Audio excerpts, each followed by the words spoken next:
अस्सलाम व्यूअर्स, कैसे हैं आप सब। आप देख रहे हैं हमारे यूट्यूब चैनल मैथ्स एकेडमी। आज मैं आपको करवाऊंगी एक्सरसाइज 3.1 का क्वेश्चन नंबर 6, 7, 8 और 9 वाला।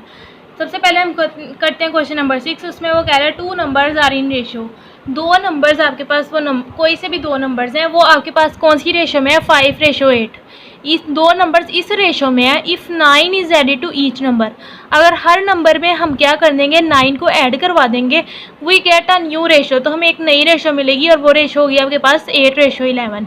आपने क्या करना है, फाइंड द नंबर्स। वो वाले नंबर्स फाइंड करने हैं कि वो कौन से नंबर्स हैं जो जहाँ पे हम ये सारी कंडीशन अप्लाई करें तो हमारे पास जो है वो सोल्व हो जाए। तो हमने नंबर्स फाइंड करने के लिए सबसे हमने जो गिवन हमारे पास चीज़ होती है हमें वो समझनी होती है। वो कह रहा है 2 नंबर्स आर इन रेशो 5:11। आपके पास जो दो नंबर्स हैं वो किस रेशो में है? 5:8 रेशो में है। तो आपके पास जो यहाँ पे लिखेंगे 2 numbers in ratio, 2 numbers are in ratio, 2 numbers are in ratio कौन सी रेशो में है? 5:8। दो नंबर्स की रेशो आपके पास ये है। तो आपके पास फर्स्ट नंबर देख लेते हैं, उसकी क्या होगी? फर्स्ट नंबर हम लेट कर लेते हैं, फर्ज कर लेते हैं कि जो पहला नंबर होगा वो क्या होगा? वो 5, उसके साथ क्या हो रहा है? मल्टीप्लाई। ठीक है, 5x। पहले नंबर आपके पास क्या होगा? वो जो नंबर है जो हमें नहीं पता वो क्या है, तो वो आपके पास 5, उसके साथ क्या हो रहा है? मल्टीप्लाई हो रहा है, 5x है, वो उसको हमने x का नाम दे दिया। ठीक है, उसके बाद सेकंड नंबर हम देख लेते हैं। सेकंड नंबर आपके पास, सेकंड पे आपके पास वैल्यू है 8, तो वो सेकंड नंबर आपके पास होगा 8x। अभी हमें नहीं पता कि वो नंबर क्या है, क्योंकि हमने जो है वो भी इसको फाइंड करना है। किस तरीके से फाइंड करना है वो भी हम आप देखेंगे। अभी हम देख रहे हैं कि उन नंबर्स को हम किसका नाम दें। तो हमने कह दिया कि अगर वो 5:8 के जो नंबर्स हैं, तो फिर आपके पास वो जो नंबर होगा वो पहला 5x होगा और दूसरा जो होगा वो 8x होगा। तो ये हमने खुद से लेट कर लिया कि फर्स्ट नंबर हमारे पास क्या है? 5x है और सेकंड नंबर हमारे पास क्या है? 8x है। ठीक है, अब हमने इनको लेट करने के बाद हमने क्या करना है, वो गिवन कंडीशन में वो कह रहा है कि if 9 is added to each number, अगर हम 9 जो है वो उसमें ऐड करवाएं, इन दोनों नंबर्स में क्या करें कि हम जो है वो 9 को ऐड करवाते हैं, तो we get a new ratio, हमें एक नई रेशो मिलती है। वो रेशो आपके पास 8:11। अब यहाँ पे देखें 5 पहले नंबर में जो हम ऐड करवाएंगे 9 को, तो हमारे पास आंसर आएगा 5x + 9। ठीक है, दूसरे नंबर में मैं आपके पास 8x है, उसके अंदर भी 9 ऐड करवाऊंगी तो आपके पास आएगा 8x + 9। उनकी जो रेशो होगी वो कह रहा है वी गेट, जब हम if 9 is added to each number, अगर हर नंबर में हम जो है वो 9 को ऐड करवा रहे हैं, तो उनकी जो रेशो है आपके पास वो बराबर आती है किस रेशो के? 8:11 के। We get a new ratio, हमें नई रेशो मिलती है, मतलब उसका जो आंसर आता है वो आपके पास आता है 8:11। ठीक है, दोबारा से देख लेते हैं। वो कह रहा है 2 नंबर्स आर इन रेशो, दो नंबर्स आपके पास ऐसे हैं जो आपके पास 5:8 की फॉर्म में है। अब वो नंबर्स क्या होंगे, हम वो फर्स्ट कर लेते हैं कि पहला नंबर होगा आपके पास 5x और दूसरा नंबर होगा 8x। वो आपके पास दो नंबर हो गए। उसके बाद वो कह रहा है if 9 is added to each number, अगर 9 उन दोनों नंबर्स में ऐड करवा दिया जाए। यहाँ पे मैंने 5x + 9, पहले नंबर में 9 ऐड करवाया और दूसरे नंबर में भी 9 मैंने ऐड करवा दिया, तो वही कह रहा है वही गेट अ न्यू रेशो, हमें नई रेशो मिलती है, वो है 8:11। वो हमने लिख ली, वो इसकी इक्वल होती है, मतलब इन दोनों रेशोज का आंसर आपके पास 8:11 आता है। आपने क्या करना है, फाइंड द नंबर्स। आपने ये जो नंबर्स हैं ये फाइंड करने हैं। अब इसको फाइंड करने के लिए अगर आपके पास x की वैल्यू होगी तो आप पहला नंबर 5 फाइंड कर लोगे 5 के साथ मल्टीप्लाई करके, और अगर आपके पास x की वैल्यू फाइंड होगी तो 8 के साथ मल्टीप्लाई करके आप सेकंड नंबर फाइंड कर लोगे। तो हम यहाँ पे करते हैं x की वैल्यू फाइंड। तो आपके पास सबसे पहले फ्रैक्शन वाली वैल्यू, इसको रेशो को चेंज करेंगे। फ्रैक्शन वाली वैल्यू में 5x + 9 डिवाइड आपके पास आ जाएगा 8x + 9 इज इक्वल टू 8/11। अब x को फाइंड करने के लिए हम करवा देंगे क्रॉस मल्टीप्लिकेशन। 11 मल्टीप्लाई होगा आपके पास 5x + 9 के साथ और 8 मल्टीप्लाई होगा 8x + 9 के साथ। 11 को मल्टीप्लाई करें, 11 5 आपके पास आएगा 55x + 11 9 आपके पास आएगा 99। 8 8 आपके पास आएगा 64x + 8 9 आपके पास आ जाएगा 72। अब आपने x वाली वैल्यू एक तरफ कर लेनी है, बड़ी वाली वैल्यू 64x दूसरी तरफ है, तो 55 को उठा के दूसरी तरफ ले जाएंगे, इधर 99 रहेगा प्लस 72 इधर आके हो जाएगा -72। 64x + 55 उधर जाके हो गया -55x। 64 में से आपने माइनस करने हैं 55, तो आपके पास आंसर आता है 9x आपके पास आंसर आ गया। अब आपने 99 में से माइनस करने हैं 72, तो आपके पास आंसर आता है 27। ठीक है।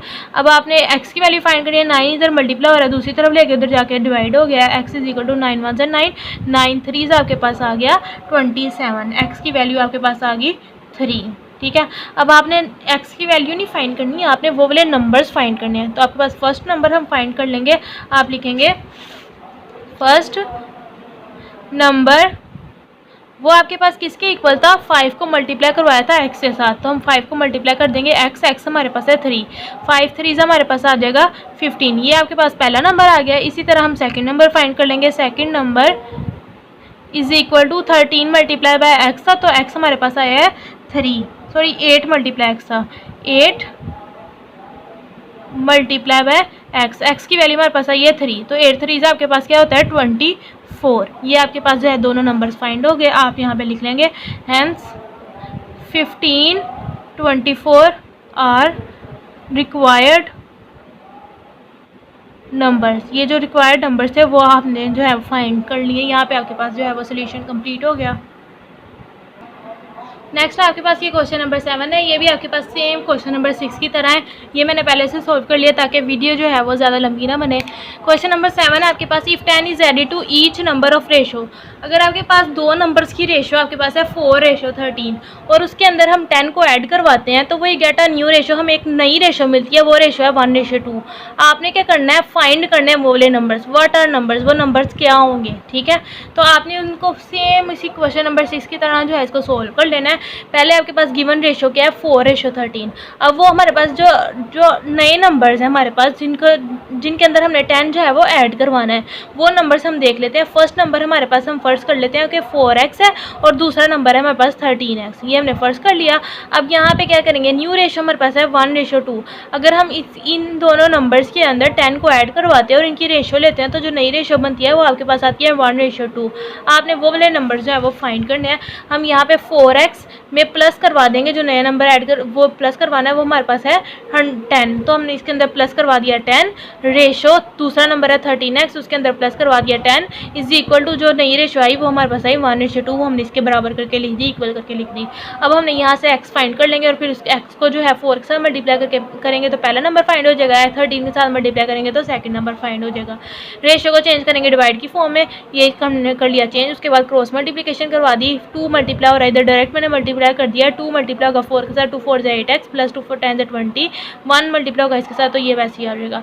अब आपने क्या करना है, x वाली वैल्यू एक तरफ कर लेनी है, 13x इधर ही रहेगा, 8x इधर आके -8x हो जाएगा, उसके बाद प्लस 20 इधर ही रहा, प्लस 10 उधर जाके -10 हो गया, 20 में से 10 माइनस किए 10 रह गए, 13 में से 8 माइनस किए 5 रह गए। x की वैल्यू फाइंड करनी है, 5 मल्टीप्लाई हो रहा है, दूसरी तरफ जाकर डिवाइड हो गया, 5 1 से 5 5 2 10 कटिंग हो गया, x का आंसर आ गया 2। अब आपने फर्स्ट नंबर जो था वो किसके इक्वल था, 4x, 4 को मल्टीप्लाई करवा देना है x के साथ, x की वैल्यू आपके पास 2, 4 को 2 के साथ मल्टीप्लाई किया 8, आंसर आ गया। सेकंड नंबर है 13x, 13 को आपने 2 के साथ मल्टीप्लाई किया तो आंसर है 26। तो आपके पास जो दो नंबर्स फाइंड करने थे वो आपके पास आ गए 8 एंड 26 आर रिक्वायर्ड नंबर्स, ये आपने एंड पे लिख देना है। यहाँ पे हो गया आपके पास क्वेश्चन नंबर 7 कंप्लीट। नेक्स्ट मैंने लिखा है क्वेश्चन नंबर 8, इसमें वो कह रहा है find the cost of 8 kg of mangoes. आपके पास जो है वो आपने 8 किलोग्राम जो है वो केजी के मैंगोज़ की जो है वो कॉस्ट फाइंड करनी है, कीमत मालूम करनी है। इफ़ 5 kg ऑफ मैंगोज़, अगर 5 kg अगर आप मैंगोज़ हो तो उसकी कॉस्ट आपके पास प्राइस होगी ₹250। अब आपके पास जो है वो देखिए सेम क्वांटिटीज़ दी गई हैं। पहले आपने जो है उसने आपको कहा कि 8 kg मैंगोज़ हैं, उसके बाद उसने कहा 5 kg मैंगोज़ हैं, तो मैंगोज़ और मैंगोज़ सेम क्वान्टिटीज़ आपको दे दी गई। उसके बाद वो कह रहा है कि आपके पास 5 kg जो मैंगोज़ हैं उसकी कॉस्ट प्राइस है आपके पास 250, आपने जो है वो 8 kg मैंगोज़ की जो है वो कॉस्ट फाइंड करनी है। जब दो सेम क्वांटिटीज़ हों तो उनके दरमियान जो है हम रेशो जो है वो लिख सकते हैं। तो पहले आपके पास आएगा यहाँ पे 8 kg, उसके बाद है 5 kg, तो यहाँ पे आप लिख सकते हैं 5 kg अगर आपके पास मैंगो हों तो उसकी जो प्राइस आप पहले लिख लें वो आपके पास आती है ₹250। हम रेशो लगा के दूसरी क्वांटिटी हमारे पास है, हमने जो हम मैंगोज फाइंड करने हैं वो 8 kg, तो हम यहाँ पे लिख लेंगे 8 kg और उसके बाद हम रेशो लगा के यहाँ पे लिख लेंगे 8 kg की हमने जो कॉस्ट है वो फाइंड करनी है, उसको नाम दे देंगे x का। ठीक है, अब ये दो रेशोज आपके पास इक्वल होंगी। अब ये कैसे हुई, ये प्रोपोर्शन की डेफिनेशन से हुई। क्योंकि प्रोपोर्शन की डेफिनेशन कहती थी जब आपके पास दो रेशोज ऑफ सेम क्वान्टिटीज़ हों तो वो आपस में इक्वल वो इक्वल होंगी तो उसको हम प्रोपोर्शन कहते हैं। तो यहाँ पे आपके पास जो है वो पहले मैंने 8 नहीं लिखा, पहले मैंने 5 लिखा। 5 क्यों लिखा? क्योंकि 5 kg आपके पास जो उसकी प्राइस गिवन थी, तो गिवन प्राइस मैंने यहाँ पे लिख दी 2 रुपीज़ 250। उसके बाद मैंने लिखा 8 kg। 8 kg की जो हमने प्राइस थी वो फाइंड करनी थी, ये दूसरे नंबर पर लिखा, तो दूसरे नंबर पर मैंने एक्स को इसका नाम, इसकी प्राइस को नाम दे दिया एक्स का। अब ये एक आपके पास प्रोपोर्शन की इक्वेशन के थ्रू आप जो है वो एक्स मतलब आपके पास 8 kg या मैंगोज़ है उसकी प्राइस आप फाइंड कर लेंगे। आपके पास 5 kg, रेशो को चेंज करेंगे डिवाइड में, 8 kg नीचे आ गया, is equal to ₹250 divided by x. आपने एक्स की वैल्यू फाइंड करनी है। अब यहाँ पे एक्स डिवाइड हो रहा है, दूसरी तरफ जाके एक्स हो गया मल्टीप्लाई, इज इक्वल टू आपके पास ₹250 वैसे ही रहा। अब यहाँ पे 8 kg डिवाइड हो रहा था, उधर आके क्या हो गया? मल्टीप्लाई हो गया। और 5 kg मल्टीप्लाई हो रहा था, इधर आके आ गया डिवाइड। अब kg और kg ऊपर नीचे कैंसिल हो गया, 5 की भी कटिंग हो रही है, 5 1 5, 5 5 25, 0 आपके पास वैसे ही आ गया। 50 को मल्टीप्लाई करेंगे तो 8 के साथ, तो आपके पास आंसर आता है 400 आपके पास जो है वो रुपीज़ आ गए हैं। अगर आपके पास 8 kg मैंगोज़ होंगे तो आप उसको ₹400 में जो है वो उसकी कॉस्ट होगी, वो आपने फाइंड कर ली। ये आपके पास आंसर आ गया। नेक्स्ट करते हैं क्वेश्चन नंबर 9। इसमें वो कह रहा है if a ratio b is equal to 7:6 find the value of 3a + 5b ratio 7b - 5a। अगर a रेशो b की वैल्यू आपके पास 7:6 होगी तो आप इन्हें फाइंड करनी है ये वाली रेशो की वैल्यू। तो आप गिवन लिख लेंगे, गिवन है a ratio b is equal to 7:6। इसको अगर फ्रैक्शन में चेंज करना है तो a divided by b is equal to 7/6 आपके पास आ जाएगा। अब आपने 3a + 5b ratio 7b - 5a ratio find करनी है। यहाँ पे हमने लगा लिया क्वेश्चन मार्क। इसको फाइंड करने के लिए हम जो है इसको सिंप्लीफाई करेंगे, सिंप्लीफाई करके तो हम जो है इसको फाइंड कर सकते हैं। 3a + 5b ratio 7b - 5a। इसको अगर मैं फ्रैक्शन में लिखूँ तो ये वाली पहली वाली वैल्यू ऊपर और यहाँ पे आगे डिवाइड वाला साइन और यहाँ पे नीचे वाली वैल्यू। अब क्या करेंगे? अब आपने यहाँ पे देखना है कि आपके पास गिवन वैल्यू है आपके पास a डिवाइडेड बाई b की, ठीक है। इस तरह की तो कोई वैल्यू आपके पास गिवन नहीं है जो आप यहाँ पे पुट करें तो आप इसका आंसर निकाल लें। तो आपके पास जो गिवन वैल्यू है वो a डिवाइड बाई b की फॉर्म में है। तो आपने यहाँ पे अपने क्वेश्चन में कुछ इस तरह से करना है कि आपके पास जो फॉर्म है वो a डिवाइड बाई b की फॉर्म आ जाए। तो अगर मैं यहाँ पे ऊपर वाली टर्म को भी b के साथ डिवाइड करवा दूँ तो यहाँ पे देखें a डिवाइड बाई b आ जाएगा और b नीचे कैंसिल हो जाएगा। इसी तरह मैं नीचे वाली टर्म को भी b के साथ डिवाइड करा दूँ तो b और b कैंसिल हो जाएगा और नीचे भी आपके पास यहाँ पे a डिवाइड बाई b की फॉर्म आ जाएगी, ठीक है। तो आपने ये बात अपने जहन में याद रखनी है कि हम ये इस क्वेश्चन में डिवाइड करवा देना है b को। तो हम क्या करेंगे? Dividing by b numerator and denominator, numerator में भी और डिनोमिनेटर में भी हमने जो है वो b डिवाइड करवा देना है। यहाँ पे देखें ऊपर वाली वैल्यू 3a + 5b, यहाँ पे भी b डिवाइड करवा दिया, नीचे वाली वैल्यू में भी b डिवाइड करवा दिया। अब b को जो है वो अलग-अलग टर्म्स के साथ डिवाइड करवा देंगे। 3a के साथ आपके पास b अलग से डिवाइड हो जाएगा और 5b के साथ आपके पास b जो है वो अलग डिवाइड हो जाएगा। डिवाइड आपके पास वैसे ही आ जाएगा, 7b के साथ नीचे अलग डिवाइड हो जाएगा b और 5a के साथ अलग डिवाइड हो जाएगा b। अब यहाँ पे b और b सेम है, ऊपर नीचे कैंसिल, यहाँ पे भी कैंसिल हो गए। आपके पास यहाँ पे रह गया 3a डिवाइडेड बाई b + 5, यहाँ पे सिंपल रह गया क्योंकि यहाँ पे ये कटिंग होगी। यहाँ पे रह गया नीचे 7 - 5 और a डिवाइड बाई b, ये आपके पास फॉर्म रहेगी।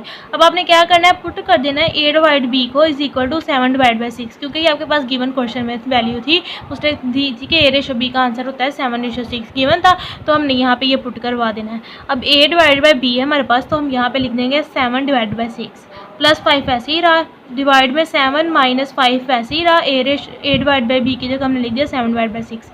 अब यहाँ पे 3 और 6 की कटिंग और ये 3 1 3 3 2 6, ऊपर रह गया 7 आपके पास, नीचे रह गया 2, नीचे 2 लिख लिया, + 5 वैसे नीचे आ गया, डिवाइड में आपके पास 7, इसकी कहीं कटिंग नहीं हो रही थी तो आपके पास ऊपर वाली वैल्यू ऊपर के साथ मल्टीप्लाई हो जाएगी। 5 7 आपके पास आएगा 35, डिवाइड में आपके पास आ गया 6, ठीक है। अब यहाँ पे एलसीएम बन रहा है, ऊपर आपके पास एलसीएम बनेगा 2 का, 2 आपके पास एलसीएम होगा तो 7 वैसे ही रहा, 2 मल्टीप्लाई हो गया इस 5 के साथ जाके, क्योंकि 5 के नीचे डिनोमिनेटर में 1 था तो 2 इसके साथ मल्टीप्लाई हो गया, तो 2 5 से जो आपके पास आ गया 10, उसके बाद नीचे आपके पास यहाँ पे आ गया 2 एलसीएम में। नेक्स्ट आपने नीचे वाली वैल्यू का भी एलसीएम ले लेना, नीचे वाली वैल्यू का आपके पास एलसीएम आ रहा है 6, नीचे आपने एलसीएम लिया 6 मल्टीप्लाई होगा इसके साथ क्योंकि इसके डिनोमिनेटर में आपके पास वैल्यू 1 है, तो 7 6 आपके पास आ गया 42 - 35 आपके पास वैसे ही आ गया। अब 7 + 10 करें तो आपके पास आंसर आता है 17, डिवाइडेड बाय 2 आपने वैसे ही लिखा है। ये जो आपके पास होल डिवाइड का साइन था इसको आपने ये वाली फॉर्म में लिख लिया, क्योंकि हमने इसको सोल्व भी करना है। और आपके पास 42 माइनस 35 करें तो 7 आंसर है। डिवाइड बाय 6 आपने वैसे ही लिख लिया, डिवाइड के साइन को चेंज किया मल्टीप्लाई में। अब आपके पास कटिंग हो रही है, 2 1 से 2 2 3 से 6 कटिंग करवा दिया आपने।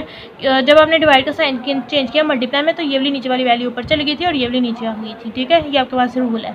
कटिंग करवाने के बाद आपके पास ऊपर रह गया 17 मल्टीप्लाई बाय 3, उसके बाद नीचे रह गया 1 मल्टीप्लाई बाय 7। 17 को 3 के साथ मल्टीप्लाई करें 51 और 1 को 7 के साथ मल्टीप्लाई करें तो 7 आ गया। आप जो फाइंड करे थे वो इक्वल में क्या था आपके पास 3a + 5b रेशो 7b - 5 है। ये आप फाइंड करे थे तो इसको रेशो की फॉर्म में था तो इसको भी हम रेशो की फॉर्म में लिख लेंगे 51:7। ये आपके पास जो है वो फाइंड होगी रेशो। ये आपके पास आ गया आंसर। होप सो समझ आई होगी। वीडियो अच्छी लगी हो तो इसे लाइक भी कीजिएगा और अपने फ्रेंड्स के साथ शेयर भी कीजिएगा। अगर चैनल पर नहीं है तो इसको सब्सक्राइब कर लें ताकि मेरी आने वाली लेटेस्ट वीडियोज़ आप तक पहुँचती रहें। तब तक के लिए अल्लाह हाफिज़।